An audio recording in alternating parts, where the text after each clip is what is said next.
everybody, it's Abby from Realistic Kitchen and Gardens. Today is Wednesday, August 29th.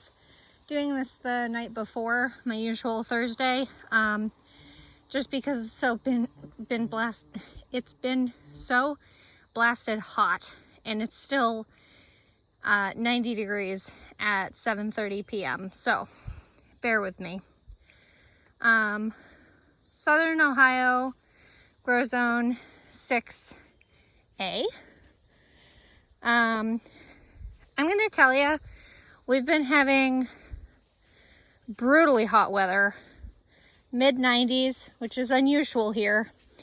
And I can't remember the last time we had rain. So the garden's going to look rough. It may make you sad. It makes me sad because I can't spend the energy and the water to water these things. Lincoln shelling pea, getting plump. I haven't harvested any. Again, it's just been so darn hot. I haven't come out here. I did water these a little bit the other day. These look pitiful compared to Surge, oddly, so. Brassicas, I've been keeping these covered in this black shade cloth. So this is one of my Brussels sprouts. This is specifically jade. So I did, I think, 7 of each Brussels sprout. So 1, 2, 3, 4. Died off, died off, died off. So 3 of 7 died off. Those are nice and straight though. They look pretty good. They were started in May. I finally transplanted them out right before we went on vacation, which was August 16th. I might have transplanted them on August 15th, honestly. Keeping them under shade cloth. More trying to keep the temperature down for them because brassicas, which is just the family of like cole crops, cabbage, cauliflower, broccoli, all that's in the same kind of family. It's all botanically the same plant. You just eat different parts of it. But anyway, and then we have Varroa cabbage. I'm reading that tag right there. Varroa, I have 3. 1, 2, 3. I have 6 tiara cabbage, which did decently well back at the previous property. 1, 2, 3, 4, 5, 6. And then the last one is Pixie Baby cabbage, which I wanted to give a second try because they got such bad insect damage earlier this season when I tried them in the spring. There's only 3. I need to weed this section of grass. And then this is Hestia Brussels sprouts. Both Brussels sprout varieties I'm growing are AAS, American, what is it? All-American Select? I can't remember what it stands for, but they basically look at all these varieties and say these are the easiest, best, most productive, whatever varieties to grow. All 7 at this moment, cross your fingers, have made it. Brussels sprouts are a big hit in my household. Specifically, my husband loves them. I'm only doing 2 varieties this year. I did 2 last year also. But I did 1 green and 1 purple, which both did reasonably well. Surge shelling pea. I really need to pick these. These are going to turn into soup peas soon. And another one. Nice and thick. You want them almost as wide as your finger. Again, this is a bit big. So there's dry peas. And then there's like dry peas for like soup peas, and then you have these peas that are still green and soft and edible and sweet. They're soft, not with my left hand apparently. There you go. They'll squish. I haven't had this variety before. This is a new variety to me, but I for some reason bought them and I said sure, what the hell, they smell good. Look at all those nice peas in that pod.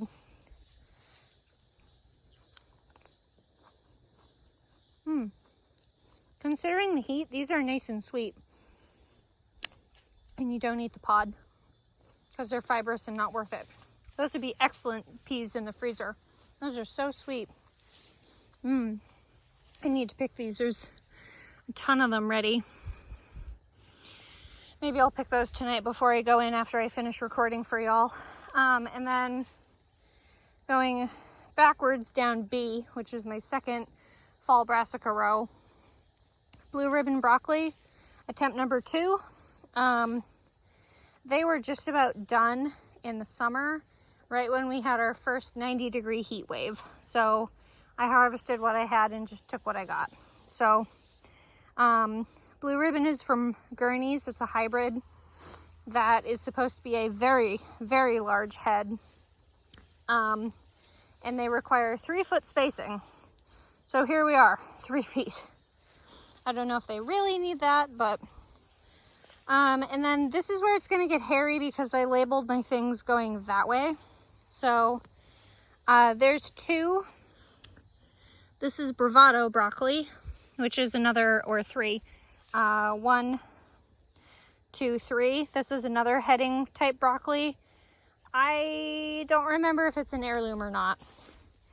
This is kale, West Lansing kale, which is basically a green version of this giant purple moon kale. Different vendor though. And then this is sprouting broccoli, the burgundy. Trying to find the tag. There it is. Purple sprouting broccoli, 70 days. So this is the one from Gurney. Most sprouting broccoli is advertised to be planted in the fall and harvested in the spring. I've grown this variety before and I really like them. It is extremely cold hardy, but they produce small florets. They don't produce those great big heads of broccoli, hence sprouting broccoli. So I have, I think I have 7 or 8 of those. I liked them, so I grew a bunch of them. And then I have, for some reason, 1. Nope, I put it between the 2. This is Denali cauliflower, which produces a white head. Then these 2 are clementine, which are orange, which I attempted this spring and they did not do well. So I'm not going to bother doing cauliflower in the spring again. And then this is Vite Verde. There's 2 of them. One is tucked under the fold. Green type cauliflower, but it's not Romanesco, that's really geometric. And then this is going to look funny because there's no tags, but I know I did a color pattern. So this is clementine again. And then second set of Denali is on the end. So I did white, orange, green, orange, white. Because it looked pretty in the app when I was thinking about it. Anyway, this was the bean row, which had chickpeas on the north side and pinto beans on the other. I've decided in total not to bother doing dry beans again. They're cheap enough, they're easy enough to find, and for how much space they take up, they're not worth growing. They're fun though, not gonna lie.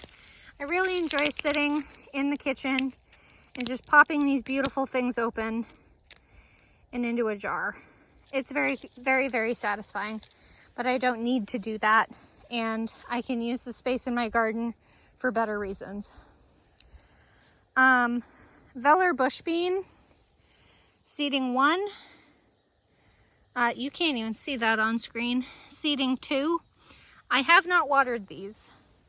These are severely struggling because of the heat and because of the drought, but they're still producing.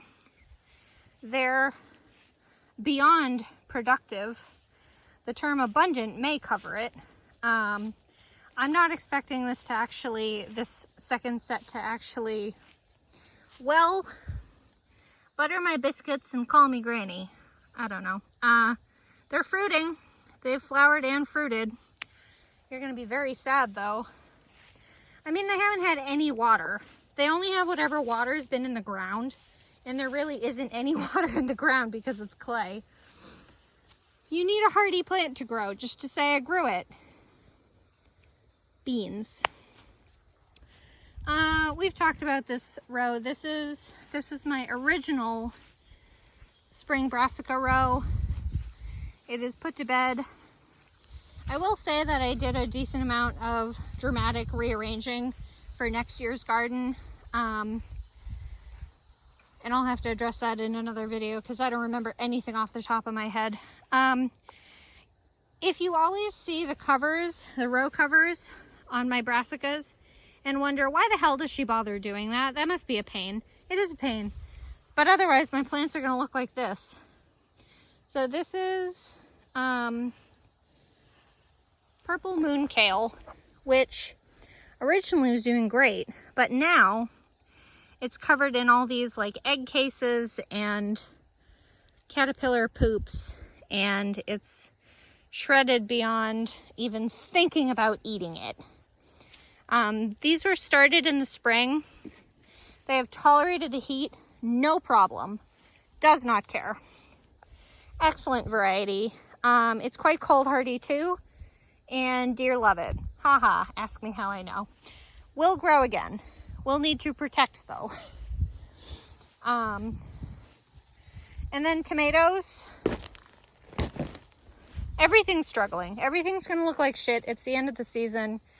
We're probably a month and a half, if not, let's see. We might very well be 7 weeks away from our first estimated frost date. So Determinate Roma, which I started from seed in April, couple fruit finishing up. I may very well grab all these before it rains again, if it ever rains again. Pick all the colored ones, pick all the green ones, and make relish. My family loves pickle lily relish, which is just a green tomato relish. Coeur de Boux did okay. I still am not a fan of indeterminates. They're just not my cup of tea. Better Bush. I want to make sure I get this right. Better Bush. Determinate tomato. Very, very good-sized fruits. Has been... You can't get these seeds. They're from Bonnie Seeds. Plants. Bonnie plants. I got them as starts at the mid-season in June, after we had that hailstorm to replace the busted Coeur de Boux and Hungarian Heart, because they took a beating from the hailstorm. And they produce huge fruit. They're drought resistant, but they're so nice and bushy. They're excellent plants. Anyway, Coeur de Boux, struggling along as they are because it's been so dang dry. There's one that needs to be harvested. Bartelli cherry has been under attack from a number of, if I see it, I'll flick it in the head like I have the last two videos. Has been under attack from tomato hornworms or tobacco hornworms. I don't really care which it is. They're a related species, and the adult insect is the hawk moth. Which is too bad because it is a decent pollinator, but their pupa are so large and destructive. There it is. And disgusting. I hate them. They're so large and muscular. Focus. There you go. I hate them so much. I got a classic paste tomato, 2 plants. There's one in there somewhere. They have these nice oblong fruits. That's small compared to what I had gotten. They're supposedly determinate, but they never really flushed out like the Better Bush did. Like these bushed out and then flopped because the fruit were so heavy, which is fine. And then this is the one and only surviving Hungarian Heart. of the 6 I originally seeded out. I'm going to give this one a good fair try next year, even though I don't like indeterminates. And then here are the remaining 4 of the Better Bush. Again, they're all flopped over sideways. I found one tomato hornworm on this plant the other day, but there must be another one. It looks even more naked, if that was even possible. Sweet banana peppers, which I found out this specific variety does ripen to that weird deep orange. It's supposed to do that. This variety does that. That's what I get for assuming it only does ripen to yellow. Thai Moon and Vesuvius, red Thai chili. This has been decently productive, and it even has a ton of new baby fruits that hopefully will ripen before the first frost. And then early jalapeno, I did a full harvest on this plant the other day. This has been pretty fruitful. These plants are so sad. They're so dry. It's been so hot. These are Cal Gold Wonders on this end, I think, and then there's regular Cal that ripened to red on the other end. But they say to shelter your tomato fruits from afternoon sun, and this is why, because this is sunburn and it just burns the ever-living crap out of the fruit. This year has been an atrocious year for peppers. It's probably the ground and the fact I haven't weeded whatsoever, because if you haven't been following along yet, I'm 6 months pregnant and I just can't be bothered to be out in the blistering heat to be boiled alive. But I do think I didn't ever do the ground, soften up the ground enough. Like this plant had a fruit, but it's so dry. This fruit is like leather. Meanwhile, Ms. Burns Lemon Basil, excellent plant. Going to be a companion next year. All the snapdragons are done, which are right here. Also a fun plant this year that I tried new. Catnip, classic catnip. I usually just grow it for the pollinators, but it is in the mint family, so it may very well take over your whole garden. I mean, this is a big plant. Excuse me, and I got it as a 4-inch pot. So it takes over a little bit. This was supposed to be a row of potatoes.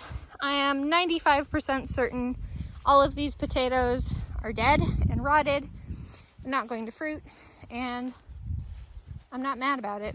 It is a shot in the dark. It is an attempt to get more potatoes, but I will live. There is always next year. Tomatillos. That variety is called Rio Grande Verde Tomatillos, and they're dropping empty husks because of how much this plant is struggling. And it started struggling rather suddenly, and it could be drought conditions, it could be heat conditions, it could be because I tried to fertilize it to try to get a good second crop off it, and it said LOL, hold my beer, because nature.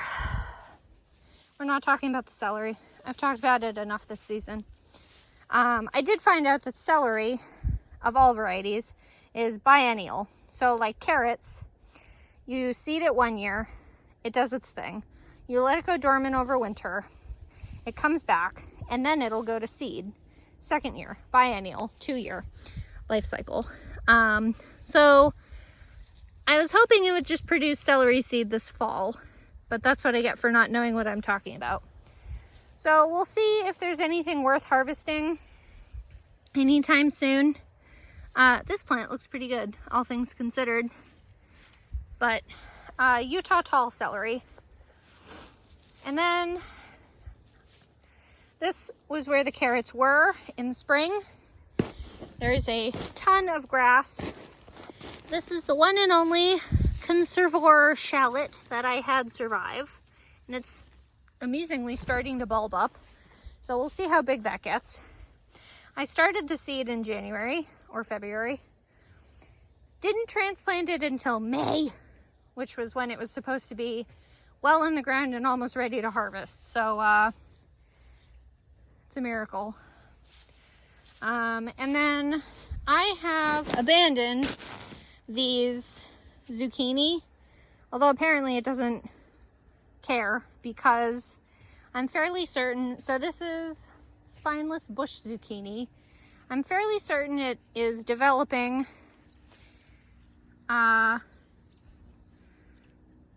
powdery mildew, which is a fungus that kind of just attacks the plant and makes it crap out. There are plants. I had a butternut squash variety last year that was resistant to powdery mildew. So it can be infected with powdery mildew, but the new foliage will not be. Now this plant is a little bit difficult because this is a variegated plant, but if you look at how regular this is the variegation on the plant. That is actual powdery mildew. So it looks like these varieties are resistant because that zucchini is new, the fruit. This is an old one that had started before the powdery mildew, and it wants to be done. And I don't have any chickens anymore to eat them. I'm going to put a video out about plans for that if you haven't been following along Facebook. Cucumbers I've completely given up on. I might as well tear them out. I mean, the plants are so very sad. No water, really hot, late in the season. For all I know, they have blight or some kind of disease. I'm not very familiar with diseases of vegetables. I should read up on them more. Surprisingly, this is only my 3rd year gardening. Haha. But I'm sure it's a combo of the severe heat and drought. It's just been a crapshoot this time of year. Okra. Doing very poorly. I don't know if something has been bullying this, if it has a disease. I wouldn't be overly surprised if it didn't have the same thing the cucumbers have. But all the leaves have browned up and dried off. Browned up, dried up, fallen off, and like broken off at the connection point. So you're not going to focus on that, are you? Well, anyway, it just broke straight off the plant. Yeah. I'm guessing disease, whatever it is. But these 2 big pods, squash bug, that's a random thing to be on zucchini. Those 2 really big pods I will harvest for more seed to save, because it's the only okra I have and I can. Climbing honey nut squash is ripening up really nicely. I think I was out here attempting to count the other day, and I think there's at least 12 fruits, and you can really see them now that they're starting to ripen up, change color and ripen up. And then, excuse me, I love the seed pods of Cosmos. I think they're so fun and random and ridiculous. Little Ladybirds Cosmos, supposed to be maximum 3 feet tall, compared to regular Cosmos, which I think are something like 5 feet tall. Giant orange marigold. Giant yellow marigold, which was dwarfed because of me. I have harvested all of my acorn squash, and I did a post last week on my Facebook page, if you don't follow along for that. I harvested all my acorn squash that was ready. There's, I think, 1 more acorn squash, if not 2 total, done. Night shift. I harvested night shift. I got 1 little sad, teeny fruit from each of the 4 little vines of sweet nut. One of them had weevil damage, so I chucked that to the chickens because I had chickens still at the time. Bah humbug. Okay, I'll stop being salty. So sweet nut is not going to be grown again, period. Another giant orange marigold. These are starting to fizzle out, whether it's the heat or whether it's just the season. They're so pretty. I think these big ones don't have nearly as much scent as the small ones. You know, that funky marigold. I was going to say flavor. I did, at the same day of harvesting the Night Shift acorns, I also harvested the three or four, I think, Lady Godiva squash. There was one there, but that's inside now. And I think there's 3 more coming along. There's one, which is most orange. There's the largest one that's still on the vine, but not orange yet. And there's another one I'll show you on our way back. I harvested the watermelons, the 3 watermelons. I'm sure these didn't do well because I didn't do anything to them. Very overburdened with weeds, and the ground was very firm. Meanwhile, not to jinx it, but dragon hybrid fennel, bulbing fennel, coming along nicely. Nice to have a success this time of year after such a shit show of the weather being brutal. So I did fertilize these. That's what this is. It's a little natural powdered fertilizer. A couple of them where they have 2, I'm just gonna leave them. One of them is obviously much larger though. This back one looks way bigger, but I'm petty and I'm gonna leave it there. I like to roast those in the winter, and I have made a relish from them too, but I think we'll keep them to roast them this year. Carrot bed. Look at that, it's weeded. There's no grass in it. I've decided that crabgrass, where is some? This. I've decided that this crabgrass shoots off little pups and roots itself wherever it lands. Like it goes puh, and that would take root wherever the hell it landed. So that's why I think there's so much there. Once upon a time, you can kind of see the holes where I pulled them out. But I had pretty good germination. I also thinned as I went. I haven't done an official count yet. I need to, but there's 4 rows. Let's do right here, because I think this is the only one with almost all 4. So 1, 2, 3, 4.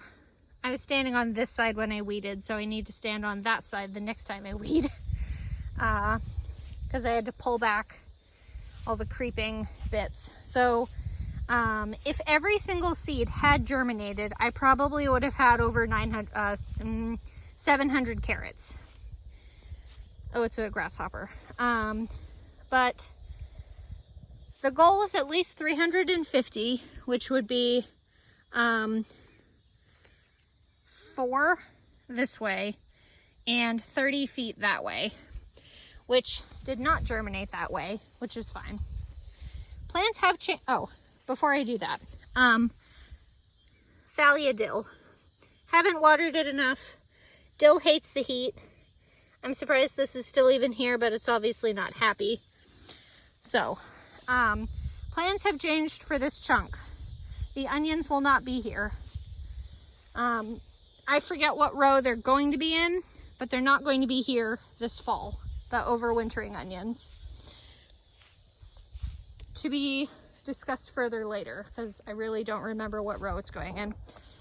Here's the last pumpkin. I don't know if it'll have time to fully ripen. And here's, as far as I know, the last Night Shift acorn squash working on ripening. And that's it.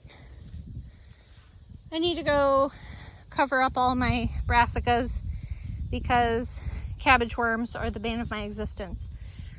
So if you like this kind of stuff, please like, comment, and subscribe for more. I'll still post this on Thursday, so it doesn't post at like 10 p.m. because internet. Yeah, if you like this kind of stuff, please like, comment, and subscribe for more, and follow along my Facebook page, Realistic Kitchen and Gardens, for the most up-to-date garden and homestead news. I don't consider myself a homestead yet. I don't know why. Anyway, thanks. Bye.